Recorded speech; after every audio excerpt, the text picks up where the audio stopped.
90 օրից 10 օր մեքենաները անցկացնում են շուկաներում։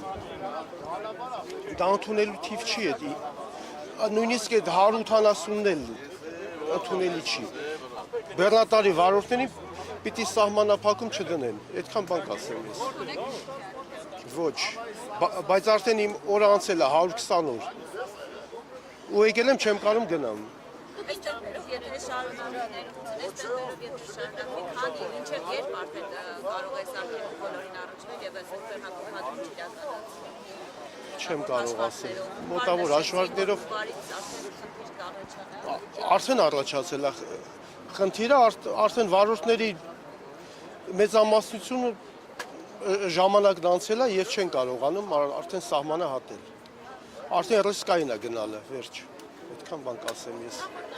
Նախարար Գևորգ Պապոյանը իջավ եւ ձեզ հետ զրուցեց, ասաց, որ բարձր մակարդակով զբաղվում են այդ հարցով, բավարարում է կառավարության աշխատանքները կամ փոփոխություններ տեսնում եք։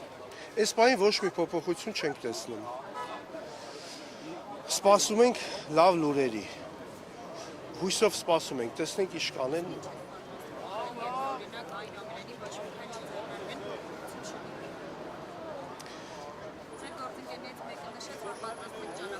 Ճանապարհ փակելը չէ, պետք է սահմանները փակվի, այդքան բան,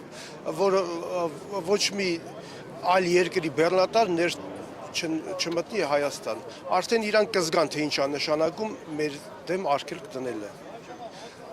Մենք էլ իրանց դեմ արգելք կդնենք, թող չմտնեն։ Հույսով ենք կանի։ Հույսով ենք կանի։ Մենք հավատում ենք մեր կառավարությանը, հույսով ենք դա մեծ խնդիր չի ինձ թվում է։